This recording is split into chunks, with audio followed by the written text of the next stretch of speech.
Hello. Hello, everyone. Good morning, colleagues. This is Anne-Marie. Welcome to today's webinar. It is now being recorded. Yvette, over to you. Good morning. This is Maury Blino. I'm the chair of Western Cape PACLIG, and I just want to give you all a warm welcome to our first webinar. I hope you will enjoy it. Unfortunately, my computer doesn't have a camera, so I will just be a voice. But nevertheless, yes, I want to welcome you and also a warm welcome to the Western Cape BEC Chair, Mrs. Mirsha Sias, that's also joining us this morning. I'm just going straight through to the purpose of our workshop. As librarians, I believe that we should be actively marketing and promoting our library services. We also need to adjust our marketing skills to the changing world of technology. And hopefully this workshop will benefit all of you and your libraries. And yes, this is also a workshop that members that attended our previous workshops asked for. So I hope that they are also joining this morning. Yeah, so please enjoy it the morning with us. And I'm sure that Ronel, as well as us, would like to have your feedback to know how you found the workshop. And now I'm handing over to Yvette Herbst. She's our vice chair, who's going to the introduction of our presenter, Ronel Mouton. Thank you, Yvette. Thank you, Maury. Good morning, everyone. Can you all hear me?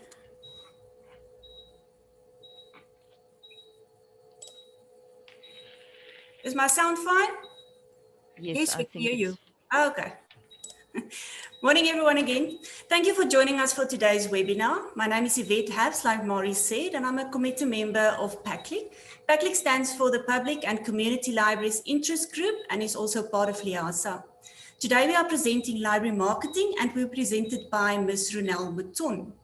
Just a little housekeeping before we get started. If you have any questions during the presentation, please type them into the question box in your Zoom control panel. You're also welcome to use the hand icon. You will find that at the bottom of your participant's screen at the right side of your screen. If you need clarity on something during the presentation, we will also have time for questions at the end. So please take notes during the presentation for any questions you want to ask at the end. Now, without further ado, we will turn the time over to Ms. Ronel Mouton. Now, first, Ms. Mouton is our presenter today, and she is the Assistant Director of the Eden Central Karoo area in the Western Cape Provincial Library Service, and has been working in the library service the past 23 years, after starting in the Strand Public Library at the start of her career. She is known for facilitating the discussions and writing of the interlibrary loan policy, the ICT guidelines and norms and standards for the Western Cape, as well as standing operating procedures for the regional organization in the Provincial Library Service. Capacity building of library staff and collection development are her special interest, and she has been involved in developing and presentation of training in the public libraries of over the past 20 years. Now, Ronel, it's then over to you.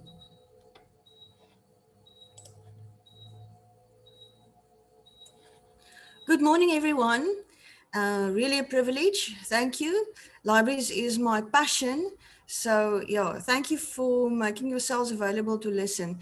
Right, I'm going to share my my presentation with you. Just bear with me, please.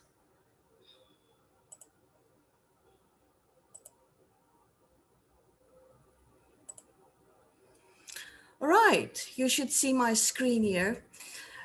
So we're talking about library marketing, the public library. Now, I just want to say before we start talking about marketing, you have to have a product. You have to have excellent service delivery so that when you do marketing, people will not ignore your message. When they see you coming and say, here we go again. They're not taking you serious. Right, so marketing is about a lot of stuff. We're not going to talk about everything you see on the screen. We're going to touch on some of them. Right, so let's jump in. What is marketing? It's the action or the business of promoting and selling products or services, including marketing, research, and advertising.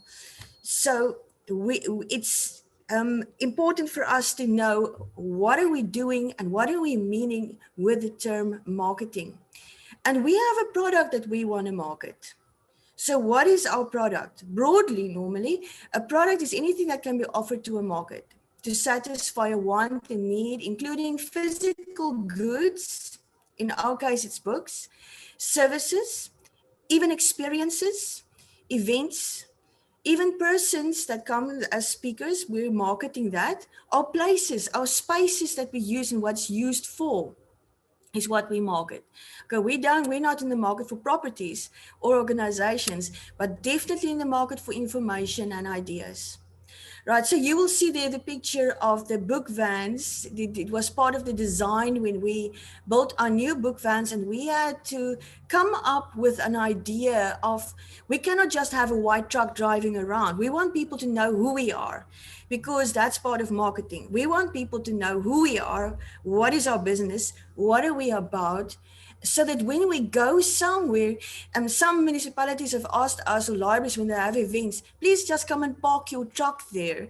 And the truck, the side and the back of the truck alone is like a marketing of a visual marketing of what is up, of what is happening, and who are we and what is happening at the time. Right, so branding. We're not going to touch on branding a lot, but remember, branding is important as part of marketing because people see you in a certain way. So a brand is a name or a term. It's a design or a symbol or any other feature that identifies one's seller's goods or services as distinct from those of other sellers. So if you think of a library, what comes up? What feeling comes up? What idea comes up? Normally, branding is triggered by emotions. People had emotional experiences. So there are emotional cues that trigger certain feelings, a feeling of trust, a feeling of likability, a feeling of interest. So people can identify with a brand. You can look there. I just want to take one, for example, Takealot. If you think about Takealot, what comes up, what feeling comes up? So the first thing I think of Takealot is I'm excited, I'm curious, because I love going through their catalog. If I have the money, I will buy a lot of stuff there. All right, but it exposes me, their content is very interesting and it exposes me, and they've got a good courier service. So I only had good service experience from Takealot, and I like what I see when I visit their website. So when I see their name, which is their brand, I immediately am interested. So if they market anything or they send a message about Takealot, or say like there is specials out of something, I will take notice. I will sit up and take note of what they are saying. So branding is very important. What do people associate you with? That is why it is important to make sure upfront that your service delivery and your product is good. We are going to get to that. Let's just see the top 10 most trusted companies in South Africa. I'm not going to go through all of them. I want to take your attention to Mrs. Ball's. You know that Mrs. Ball's is one of the most expensive chutneys on the market. But why is Mrs. Ball's on the top 10 list? And you know why? Because Mrs. Ball's tastes good, always. Mrs. Ball's, you identify Mrs. Ball's always with a glass bottle quality. You always identify and associate Mrs. Ball's with a good taste. All right. Now you draw that line through to libraries. What do you taste like? What do you feel like? What do you look like? What do people experience of you? All right.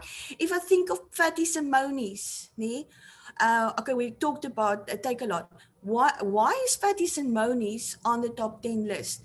Well, a lot of this now, remember, nee, Mrs. Balls is expensive. So it's not just about the price, it's about quality and consistency, what people experience and see, and value for money. Right, so these various things that impact why people trust you when they see um, whatever library or your service's name is. If they see you, what triggers in their mind? What do you stand for? Right, so we have to always evaluate ourselves. Now, I'm going to apply these two sets of principles or laws that I'm going to introduce to you, that you have to keep in mind and look at the whole time to evaluate yourself. Right. Ranganathan's first law is books are for use. So library material must be carefully selected to ensure relevance to the users so that it is well used. If you have a library full of books or a lot of books, but it is old, it is not relevant, or any of the products or physical items that you have in your library looks bad, it's a poor condition, it's not well maintained, or you do not keep your hand on the collection, what impression, that's the first experience people have when they walk into your library, and the order and the neatness and the everything, that's the whole product presentation is part of this. But the use of books and their relevance is really important. Every reader is book. So this is now where the staff comes in.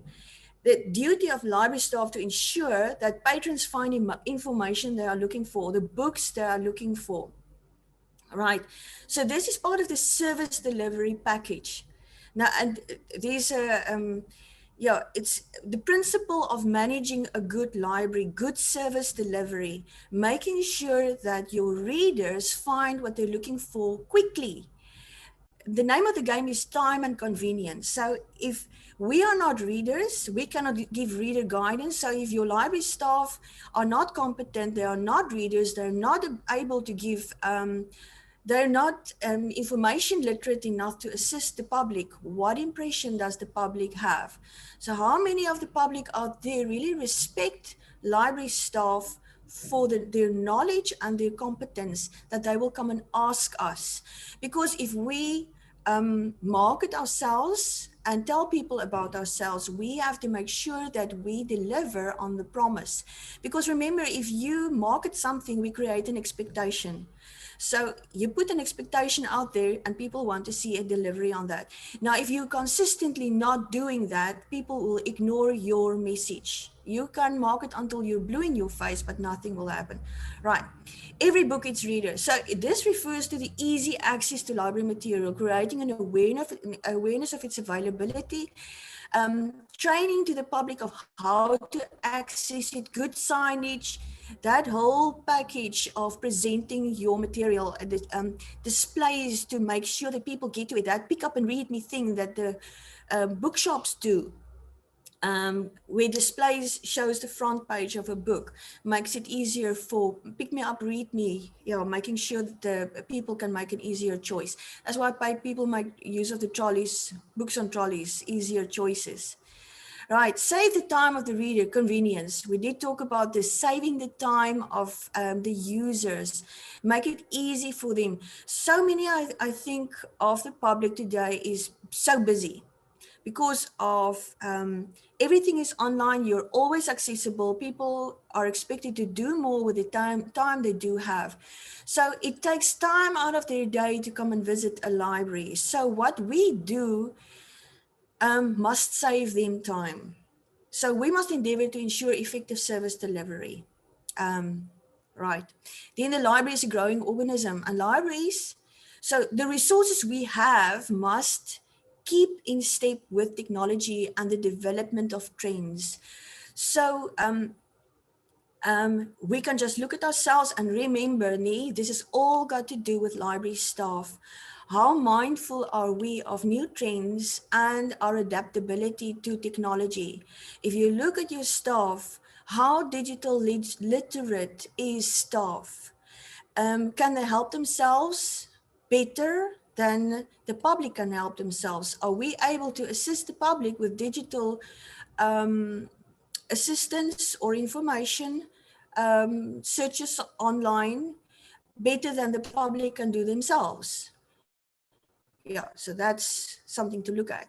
Right, so those principles you look at to evaluate yourself. Now, the following is the 7 Ps, 7 principles of marketing in terms of library information science, which you can use to evaluate yourself constantly. Right, the first one is product. Is it appropriate? Is it what people are looking for? Is it relevant? Is it what people want? And is it excellent? Is it really out there making a difference? Your price, right? Price is not just money, what it costs for money. It's also what it costs in time. So this is anything from your photocopying fees, your printing fees, your fines, your interlibrary loan fees.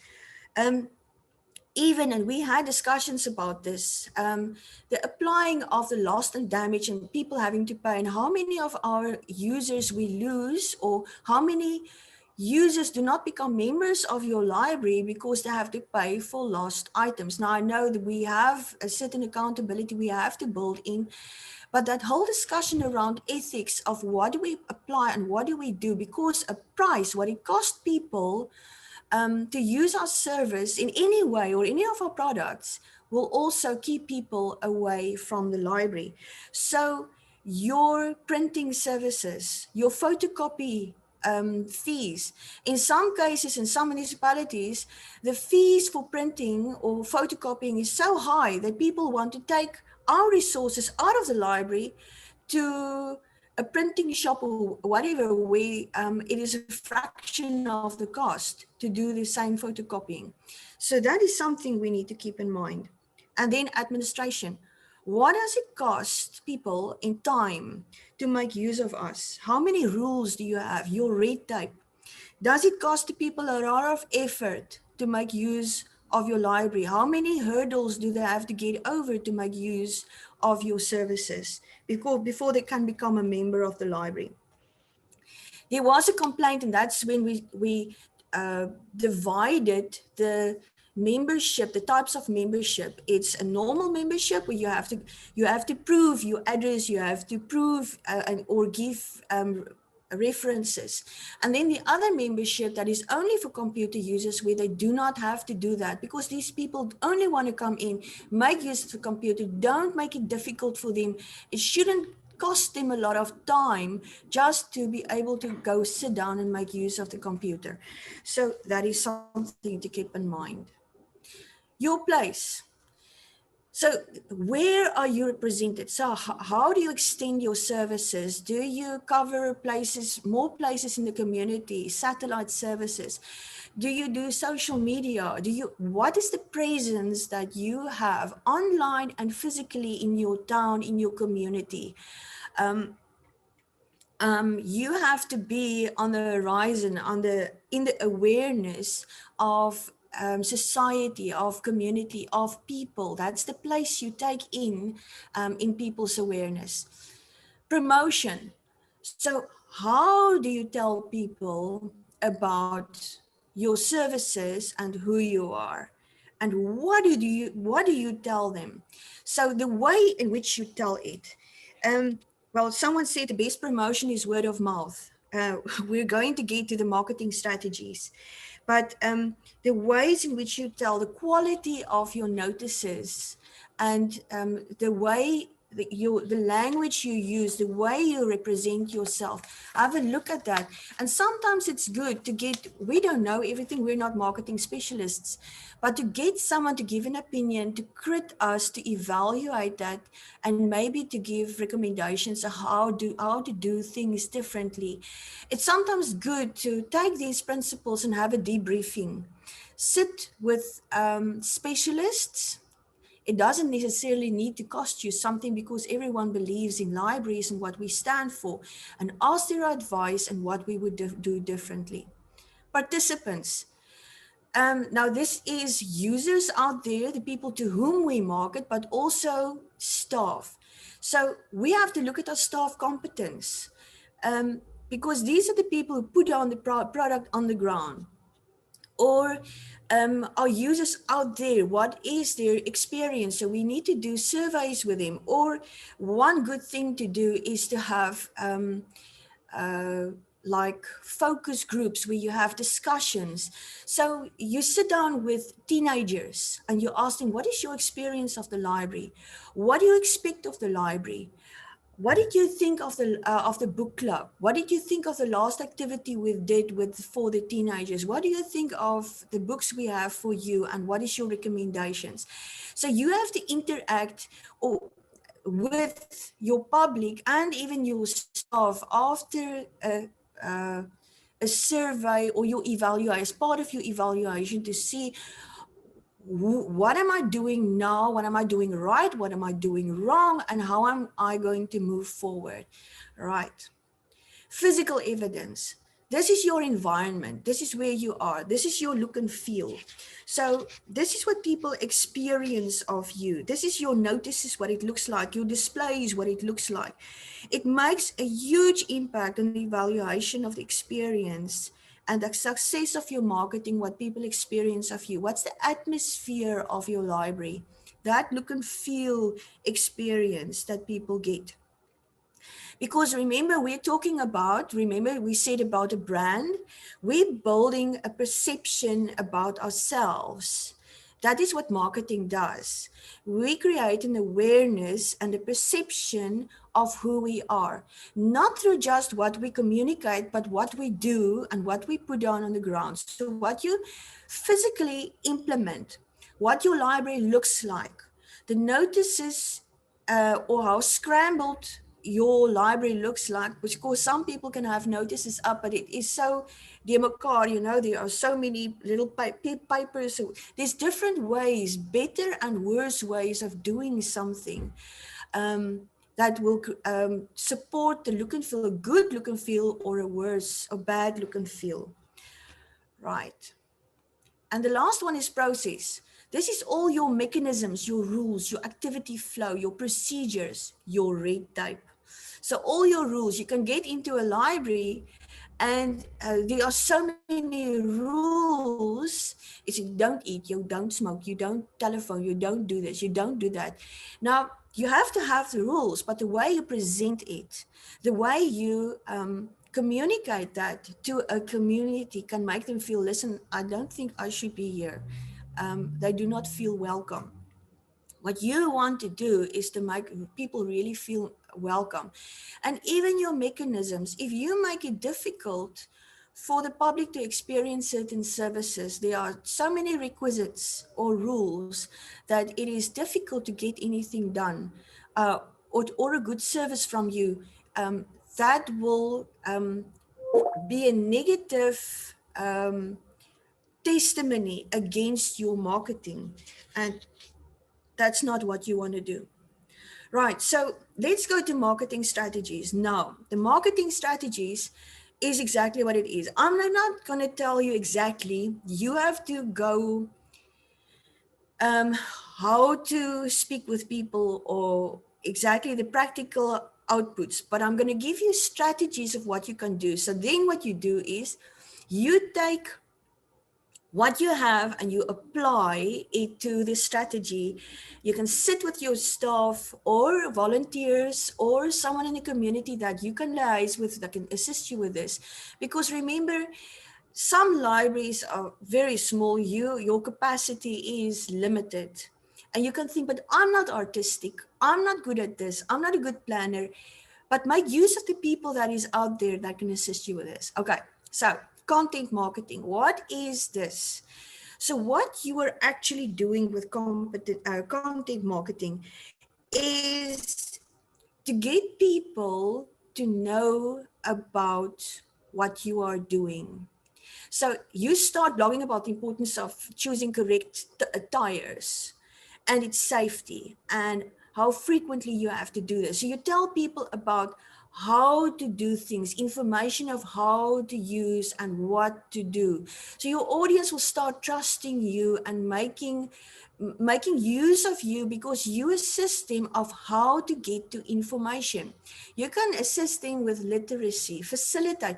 This doesn't mean you have to give the literacy classes. It doesn't mean you have to give the digital classes, but you assist the public in how to do better internet searches. You tell them, I can assist you how to, or we have these classes that will teach you how to do better internet searches. Or you can advertise to businesses that you have a speaker that can assist them with how to do project management, how to write a better business plan, how to do certain principles of marketing and management or business management. You facilitate that content so that the public will say, oh, wow, I need that. I've got to be there. So you're making your content marketing a precious indirect form of promoting strategy. People want your content and what you are doing. Right. So social media and email. Now immediately don't switch off if you say my organization says I may not do social media or email. I think there's always around something. What was very interesting was its statistics. I found on, you will see this site, this website, you will receive notes after this session. So there was from September in 2019 until September 2020, this is where these statistics comes from. You know that the way people access social media on a tablet, on a desktop computer, or on a cell phone is different because it depends on what data you have available and how easy it is to access some of this. And I looked at the overall because there was a huge difference in how it works. Right, so Facebook was about 60% or more overall that our communities use social media. And the second was far down. So it's almost negligible. And I thought Instagram would be much more. It's only 1%. The second one was Twitter, strange enough. All right, but we have to, again, create an awareness. We have to take up space in social media. We have to stay with it. Otherwise, we're not relevant. The other thing that one can do is with emails. Now, remember, if you're a good library, you will reach people who are normally not reachable. So those people are not members of your library because of some other reason, or they've got money to buy books, or they're too busy to make use of you, or they think that you're not rendering. They don't know about what you're doing that they want. They don't know about that. So you've got to somehow find a way to get into their space. Those guys who don't know about you, they don't pass the library, they don't go to spaces where you put up your normal library posters. So that can be a bus stop, a clinic, and social media for many others, all right? So the other way to do is, if you have marketing of your own content to people who are already your users, is emails, where you generate awareness to them of your activities, your programs, your schedules. And then the other thing that some people could do is a WhatsApp or a Telegram broadcast group where you can, of course, always ask people, may I add you? May I do this with you? And you communicate to them new times and any communication. You do it as a broadcasting group so that you do not get a lot of responses and people leave the group and it's actually a waste. You can actually do so much with a broadcasting group. Or the other thing that one can do is, and we will get to it a little bit later, is to have a chat. Okay, but that is a marketing strategy that we're coming to a little bit later, but which is can be an excellent service provided to the community. Also, you making use of WhatsApp or Telegram. Right, so you create a presence wherever you go. So you take up the space in people's awareness. This is important. right? But go look at this website. It gives you amazing, even the search engines people use.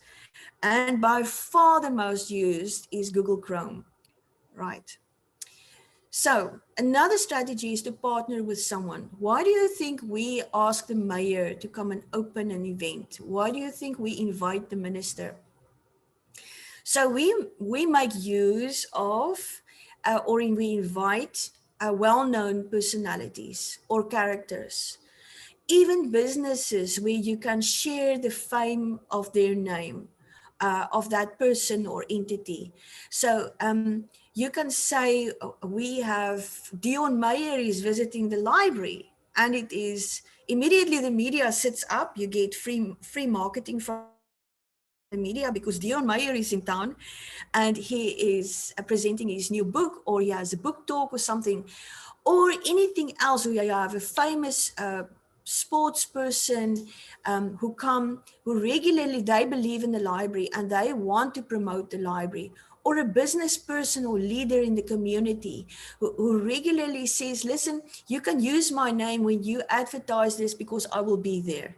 If you have an event that you're going to do, I will be your opening speaker and I will assist with you. So I will associate myself with your library, partner with the library. Immediately, if this is someone who consistently and regularly appears with a library, people associate this, the fame or this, the character of this person. That's why when you choose someone like this, you have to be careful, because that person represents a value, represents a view or an expectation to the people that you market to. Right. Word of mouth. Oh, yes. Okay, Disney is one of the most powerful ways of marketing. So, recommendations of satisfied users have the greatest impact. So, you must make sure that you delight your patrons with whom you are already in touch, for their endless potential to bring in new users. They are your best marketers. So give them reason to talk about you in a good way. So not in a bad way. That's why it is important to evaluate your services, the way you do things, and people's service experience with your staff and with your products. Inbound marketing. So this is meaningful, lasting relationships you build with your existing users. Again, this comes back to people's experience. So they must value and feel as if they are empowered to reach their goals. So once they attain what they're looking for, because they're delighted, they like it, they love it, and they will come back. In the marketing world, we talk about a flywheel. So you create momentum. Once you give someone a good experience, they will tell someone else, and they have a good experience, another one tells it, and it keeps on running and keeps on turning. You actually don't even have to say, now you still have to market what events you have. You still have to market your services. So I've got interlibrary loans here, just ask. We can get you any academic material that you're looking for from somewhere else. If we don't have it in the collection, we can find it for you. You still have to market that. So what you offer, you have to market, but that you are relevant. I'm here, come and visit my space, and we've got lovely books. Everyone knows that the library's got books, so, and information. So you have to make them want to come to you. Or for those who are making it, they know about you, but they have to know that they will have a good experience and they will really find what they're looking for when they come to you. Earned media and PR. This is connected to that where you partner with someone. When you invite the minister, the probability is high that the media will be there. So you want the media to know about you. Now, earned media is actually free media. So you do not have to pay to be marketed, to tell the media, to tell others about you, because you're part of an important event. All right. So one of the ways to do this is in social media, there can be testimonials, a word of mouth, or during a television or radio mention or a newspaper article or an editorial, they tell the public the library was part of the grocery trolley race that took place on Saturday. And the library staff had all these teachers on these t-shirts on that says, "I love my library," or "Come visit my public library," or "Find this at your public library." And they're all happy and running and maybe not winning, but they're there. Right. So they've got, what is the public experience? You did not pay for this, but you've got this free earned media. And again, you create an awareness. I am here. This is who I am. This is what I look like. And people, when they see you, they experience a certain emotion. So what do they pick up, and what is that awareness that you create during that image? So during a survey, it shows that 92% of customers say that they trust earned media because it's not paid. If it is a company that you can see they pay for an advertisement. So you can pay someone to say something or to pick up to put up a face or something that isn't as it is. But if someone in reality just tells or mentions about their experience and what is happening, people trust that more because that's real. So with 51% of millennials being highly influenced, they're highly influenced by this. So position yourself for this. Be part of events in society or in the community. Make sure that the media, the local newspaper, whoever knows that you've got events, the minister is coming to visit, you've got an important speaker or whatever. The same with the Cape Librarian we have.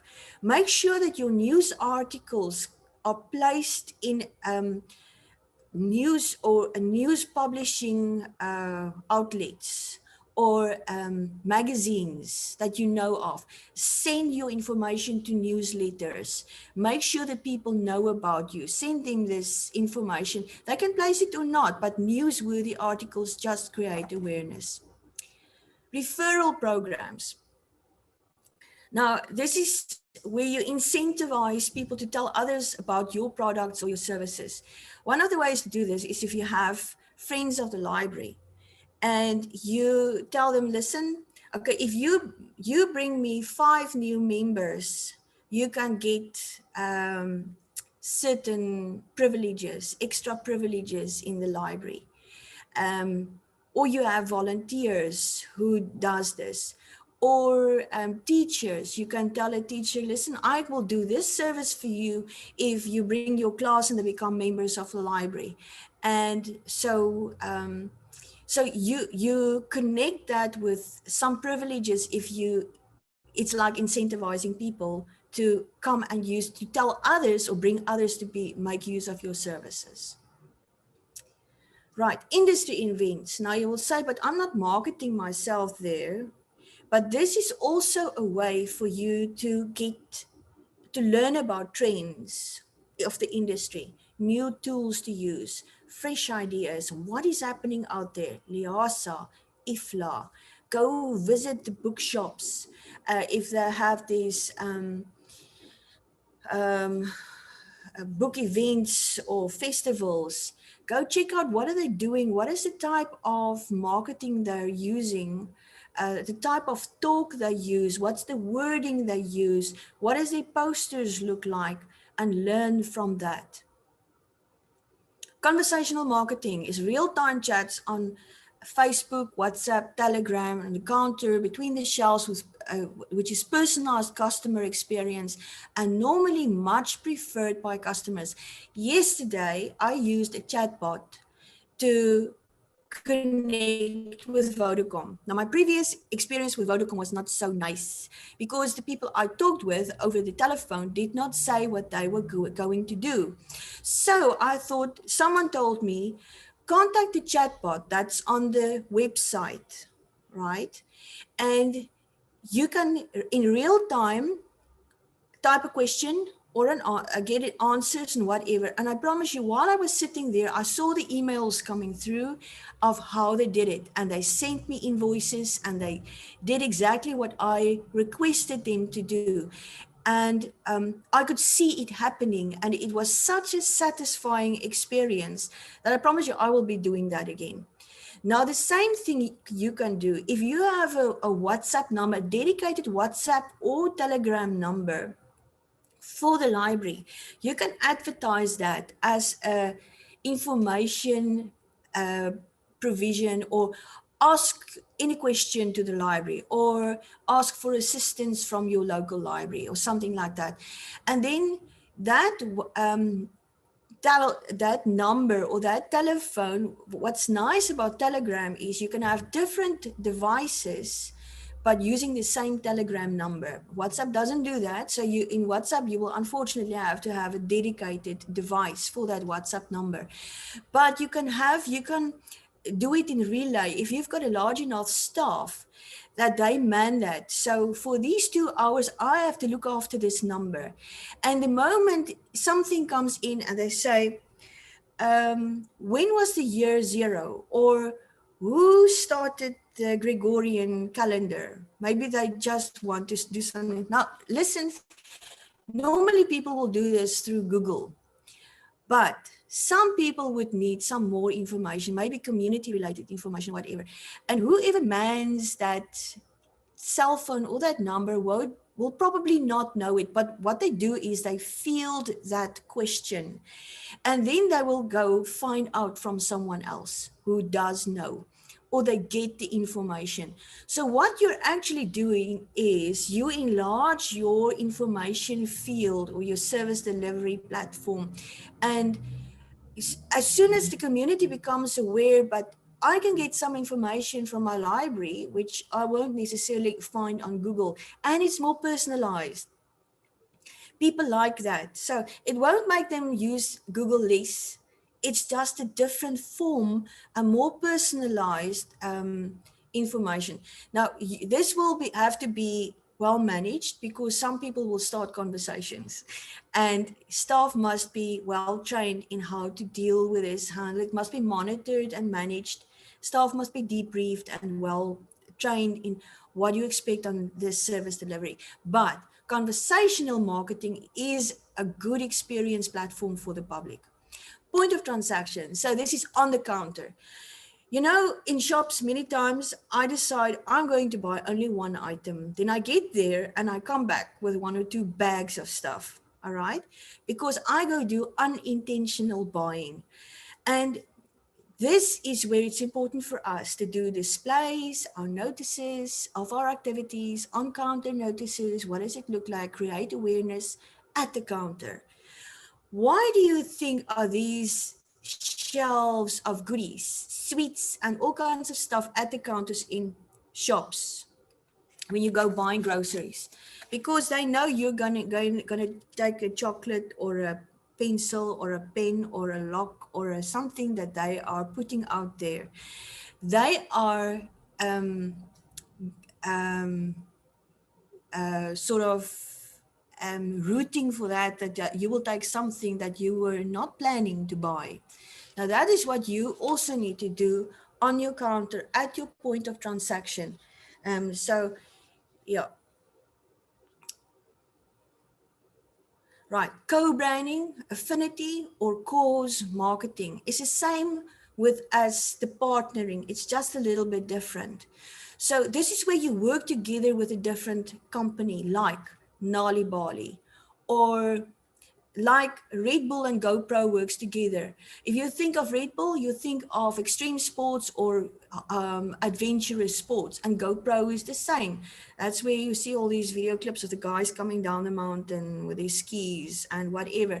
And most probably when they land at the bottom, you see this Red Bull at the back of their shirt or whatever. So what it creates is a collective perception, the same as with partnering. But in this case, you do the same business. You can do something together with a coffee shop if you have a coffee shop on site. Or you can liaise with a coffee shop that the coffee shop come and sell even if you don't have space to do a coffee shop, you can work together with a coffee shop for Christmas or whatever, and they do a localized provision of coffee. And the name of that. But here again, it's important to make sure that the person or the company that you work together, create an affinity with, has the same cause, the same look, the same value that you want to be associated with. It's like a co-branding. Remember, we said branding is like an emotional trigger that people have when they experience you, when they see your logo. Now, libraries don't have a logo, we only have a name. Most of us don't have a logo. But if they see our name, what do they think? And does it connect or correspond with the person that you do this with? And if you do something like this, do it long term. Don't do it just once. If you want to create an image, and you develop that image, you stick to that same thing. Right, storytelling. All right, this is normally used with advocacy also, because you are telling stories of your impact. Our profit is not money. Our profit is the quantity of use we get, or the impact that we have, our service delivery has. So storytelling is emotional connection with potential and existing users through the stories of impact. People love stories. If they see good stories, people love that. So people respond well to our stories. It makes them believe in our relevance. How many people out there, there's a very high frequency of people that say, are we still relevant in our time? I think, is it Professor Dr. Jansen that will speak soon about the relevance of public libraries in the 21st century. Now, how many stories of impact do we have? What are we doing in society and individuals' lives? But we need to convince people that we are important and what we are doing. They have to hear our success stories. And this is emotional. Now, we will get to the brands that make use of some of these marketing strategies very successfully. And then you will understand this also. Right, direct selling. So this is one-on-one, face-to-face, marketing and selling products. I stand in front of you and I tell you about the value of what I can give you and what I have to offer you. I demonstrate to you, I actually sell my products and my services to you. And examples of that is Amway, Avon, or Herbalife. Now you'll say, now what? This is not our way of doing. Yes, it is.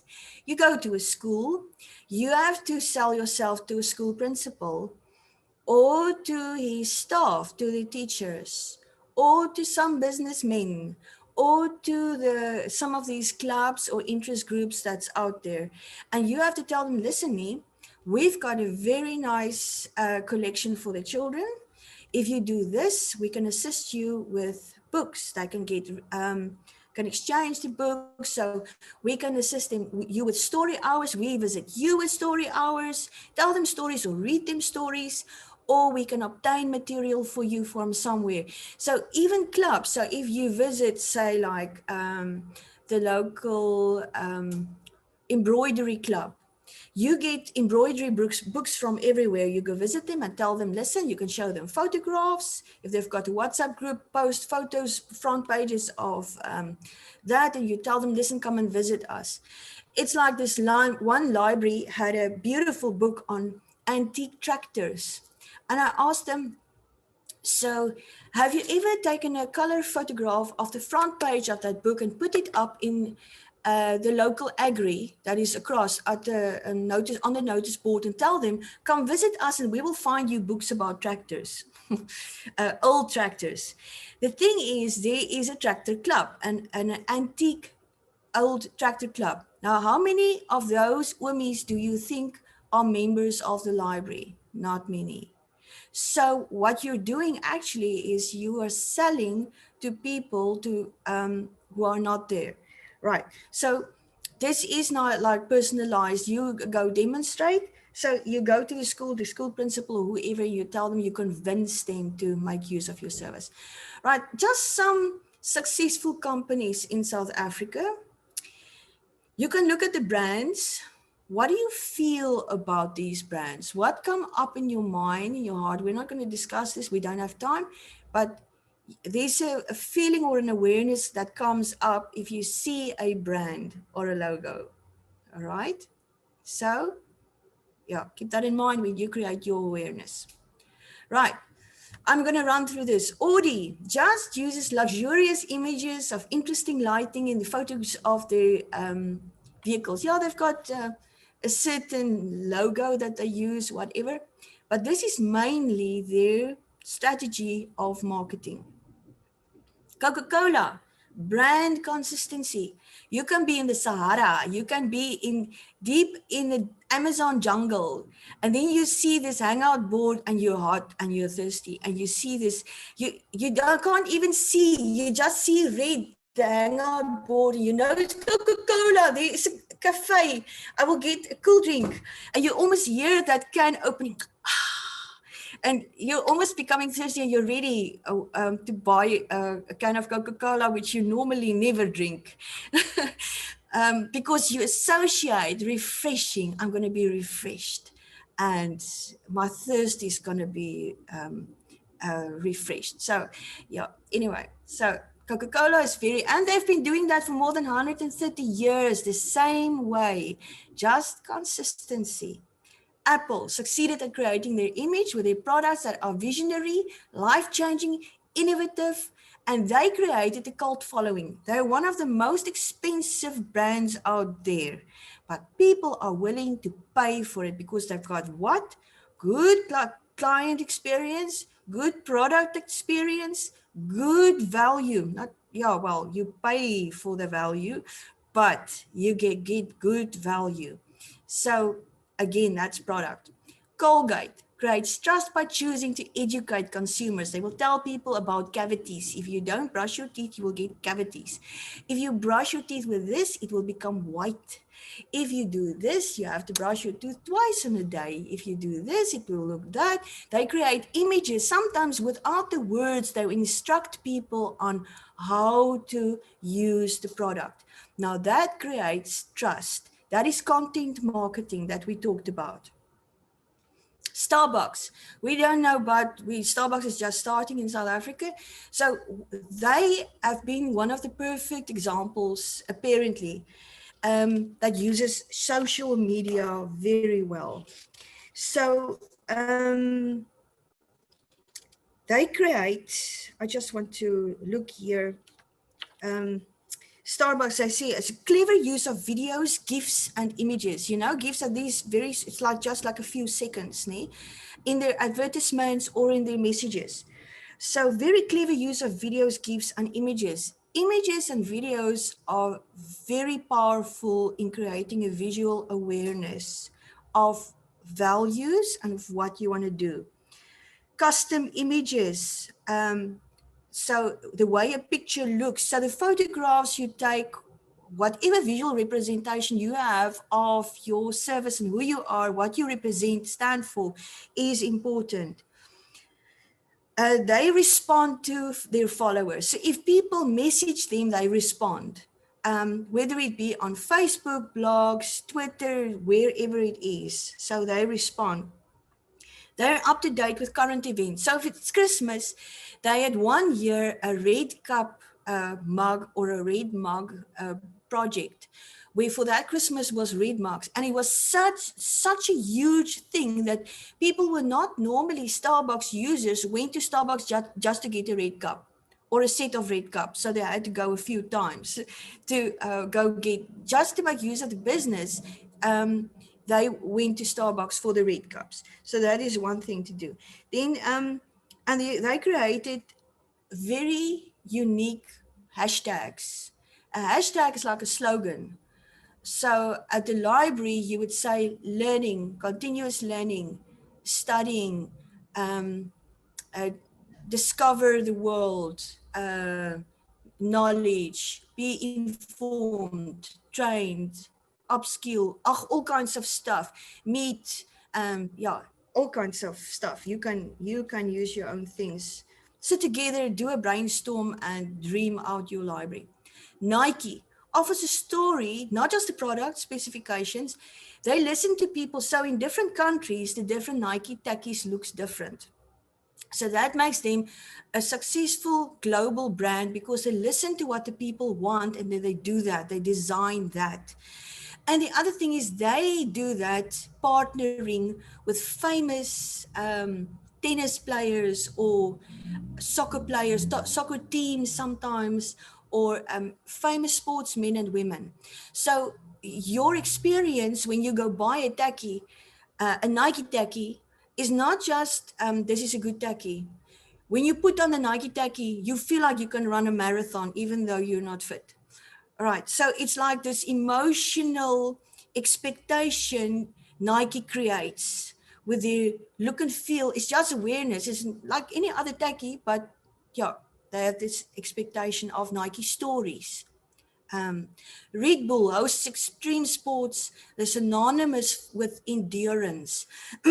So this is what you expect of Red Bull. If I drink a Red Bull, I'm going to stay awake through the night. I'm going to endure this thing. I'm going to be able to study or whatever. So this is the awareness people or the experience people have that they connect with. Spotify is another successful one because why? They tell the people, I will find you something that you don't know you like. So they will help people to find music that they would not normally listen to. And that is what they market, and which also works well. Interesting. Starbucks comes from Austria, which is one of the smallest countries in the world. But their branding is so successful that the Americans think that Red Bull is an American company. Yeah, so that is how well the marketing is working. Right. So let's look at strategic plan, because you have to plan this well. You have to know, where am I going? What am I doing? What is it I have? So what do I do? You do a SWOT analysis. What are my strengths? What am I good at? I'm artistic. I've got someone who is a good speaker. I've got a local famous person who is willing to, that's an opportunity, who are willing to help me. What is my weaknesses? I've got too few untrained staff. I don't have a budget. And what are my threats? Actually, also budget is a threat. But I have to go look, what am I able to do and what can't I do? So where am I going with my library regarding marketing? And who I am, because marketing and who I am and what am I doing and where I'm going, all part of the same thing. So who are the targeted audience?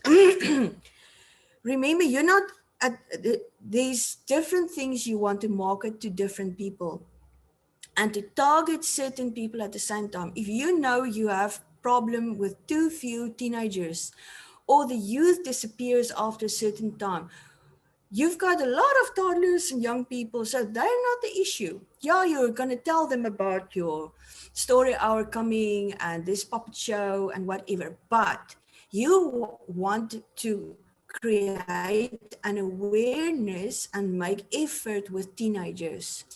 So what motivates them? Why are they not using the library?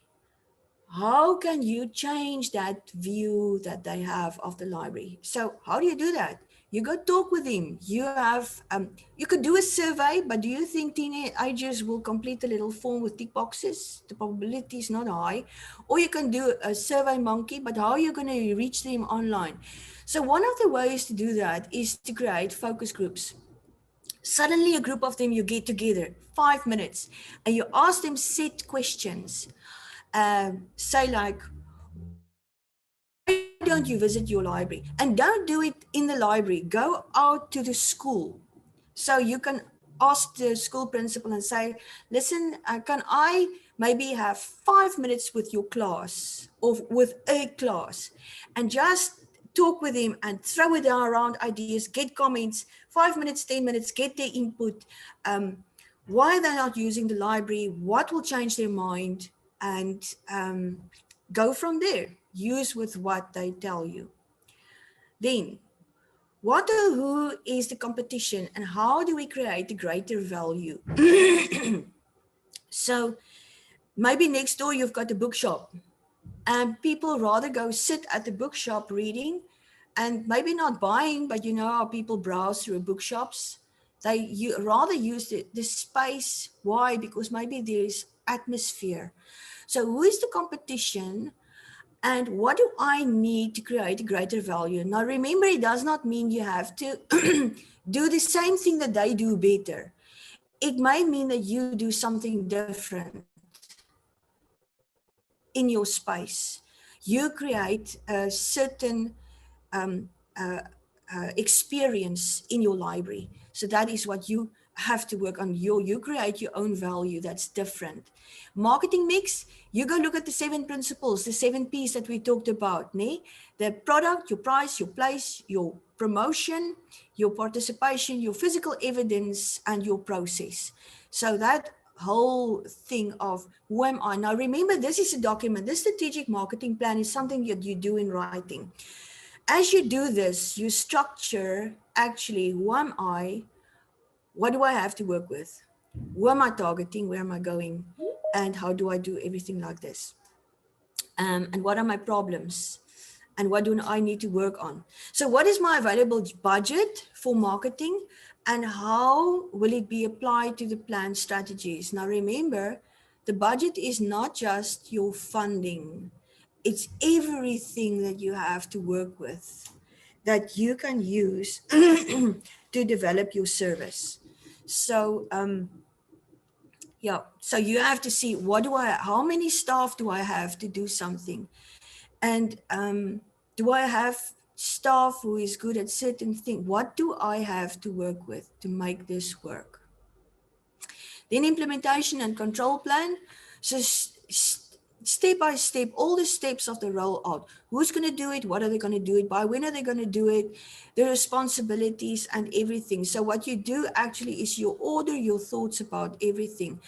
And remember, this is a marketing plan to reach a certain people. To do a marketing plan for to advertise your puppet shows, that's not necessary. But if you have this is like a marketing campaign, a strategy to reach people who are not your users, to reach a category of people who just disappear after a certain age, to find out, are my products addressing what they needing or whatever. Maybe we need more teenage books, because I know we don't spend enough money on teenage books. It's just not enough. So, right, now you know what to market, and how to strategize around this. But now I have to up my game. In public libraries, we are we stick to our way of thinking and doing, and we need to step out of that. So how do I open up my way of thinking and doing to increase my ability to market? One of the things is to increase your writing skills, to adapt to various audiences. The way you speak with teenagers is different than you speak with older people. So consider writing classes. Keep up with the trends, new way of doing things, read blogs, go look and see what's happening. Blogs in the LIASA environment, social media trends, go look on Facebook, Pinterest, wherever. It doesn't mean you're doing exactly that they're doing, but it gives you all kinds of ideas, technology. Do relationship building, technology tools, everything that you need to do as part of your marketing. Test yourself on your knowledge of marketing methodologies. Read up on marketing. Read books on blogs. Read up on companies with successful service and marketing strategies. So why are they good? Like I told you about Coca-Cola and some of these others, but there are more out there. Go see what they're doing. Learn skills outside of the marketing, like psychology of consumer behavior. What do people do if they see certain things? There's a certain psychology of behavior. There's amazing video clips, or maybe it's just pointers of, if I do this, then people respond like this. And you want people to respond in a certain way. So why do you think shops, I told you about these shelves at the cashier registers. That's one way of them abusing your consumer behavior, your way of thinking. The other one is like these huge boxes with stacked items, die mekaar, haphazardly stacked on each other. It's like many customers think that their way of buying something will neaten up the stack a little bit. It's um, we won't believe it when we think about it, but that is the way many people think. So, and that makes them buy something that they would do unintentional buying. So read up on psychology of consumer behavior. Learn from successful contenders in the field, like bookshops. The way they, and I know many of us have done this, go see what are they doing with their displays? How are they doing it differently? What are the types of furniture they're using? Furniture, displays, just the look and feel, the way their shelves look, how full the shelves are or not. And the fullness of a shelf is not always an indicator, but what do they do differently that works? Practice your public speaking skills. Yeah, seriously, this is something that you can develop. Work on your interpersonal communication skills. This is now in market, in-house experience. Remember, one of the marketing skills is face-to-face, trying to convince people. We're getting to that assertiveness thing also. Research survey methods.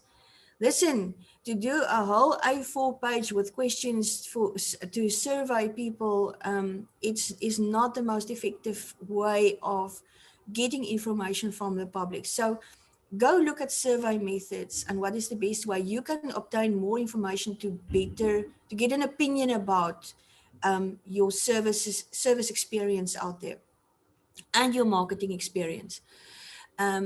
Practice assertiveness and persuasive skills. Oh, I can't emphasize this enough. This is really important. When we go, we do not have to be apologetic about who we are.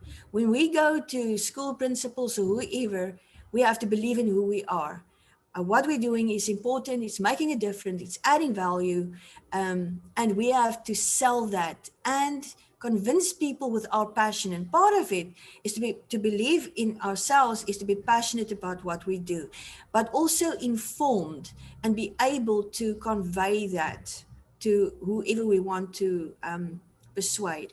Then increase your research skills to prepare for your market. So how do you search this? How do you use the search engines? Where do you go look for information about users and their way of thinking? Like at some time last year, I did this talk about the newest generations, Y and Z. And I had to do a lot of research on their way of thinking, and it was amazing. But find out how to find the best information and where to go look for the most recent data. Be well read. You have to read up and read wide and well. Study some basic Photoshop skills. So this is how to tweak your photographs to make it look better, put in filters, or how to format some of your presentation skills, and making posters and stuff like that is important. Know how to tell a story with data statistics. This is what we have to work with. Besides the impact stories we do have, we have to be able to tell people, so there was an increase in our children's statistics. Now remember, the stories we tell with our data and statistics, there are different people we market to. And that can also be our council member, it can be our senior management. So when we get in meetings with them, or with important people who do funding, we are able to represent our data and our statistics. Data is not just statistics and numbers, it's also our stories. What has happened? What are we doing? And not to do long-winded stories, and be able to interpret our statistics. What is our statistics doing and why? What is impact our statistics, good or bad? And do not focus on the bad. Do not focus, tell a good story with your statistics and your data that make people want to hear more. And one of the things to tell a story on paper is using photos, visual impressions. Yeah. So council members, you can see the eyes glazing over in management meetings. If you have just these lists of data and statistics. But if you put a photo with it and there is like a graph that shows movement or something, then people sit up and they take note. They like visual impression is very powerful. That's part of selling, telling your story. Be open to new ideas. This is seriously important. Especially regarding technology, good collaboration and networking skills. You're not alone. You don't have to do everything, be able to do everything. So in conclusion, start by thinking about your strengths and what you can truly offer consumers and how can you enrich their lives and how can you make them fall in love with your products. Remember your services, who you are, what you represent before you start talking about it. And the talking about it is the marketing. Right. Thank you. That is it in a nutshell.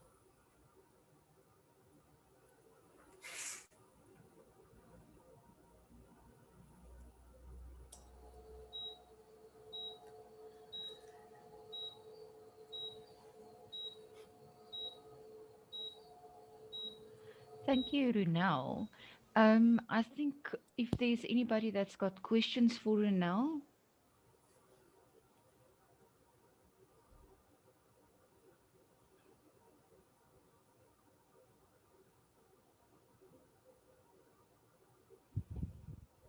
I can just say the notes. I've written notes about this. So we'll make this available via email to everyone who registered for the workshop.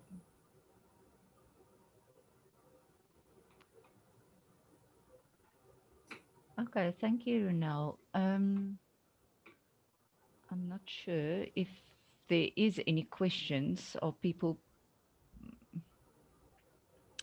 Maybe, Ronel, you've been so thorough that nobody's got any questions.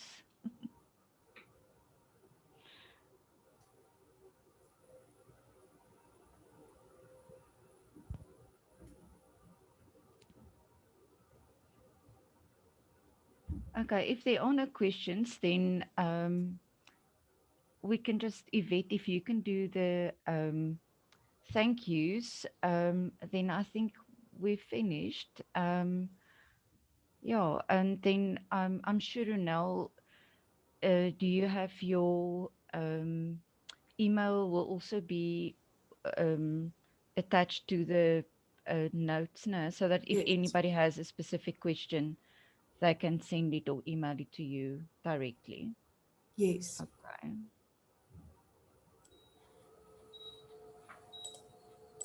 Yes, thank you, Maury.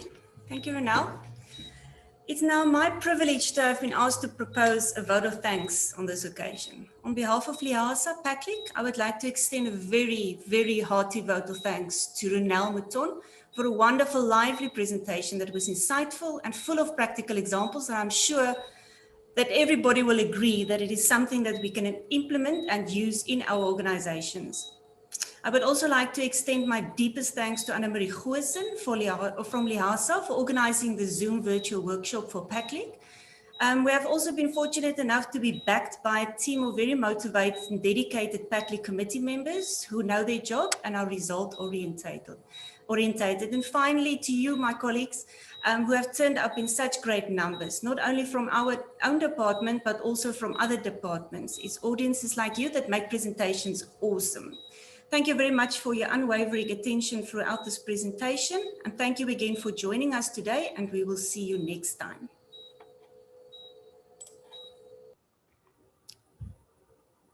Okay, thank you, Yvette. Okay, thanks, everybody. And as Yvette said, we hope to see you next time again.